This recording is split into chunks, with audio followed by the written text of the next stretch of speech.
रामचन्द्राय जनकराजजामनोहराय मामकाभीष्टदाय महितमङ्गलम्।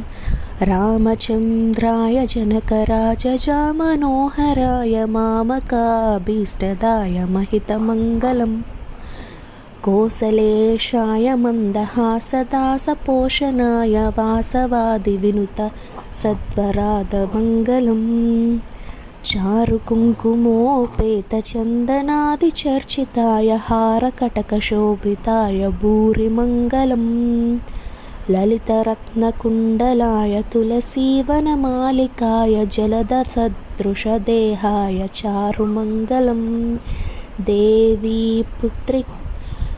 देवकीपुत्राय देवदेवोत्तमाय चापजातगुरुवराय भव्यमङ्गलम्।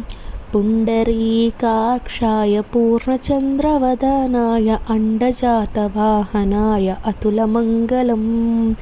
विमलरूपाय विविधवेदान्तवेद्याय सुजतचित्तकामिताय शुभगमङ्गलम्। रामदासमृदुलहृदय तामरसानिवासाय स्वामी भद्रगिरिवराय सर्वमङ्गलम्। स्वामी भद्रगिरिवराय सर्वमङ्गलम्।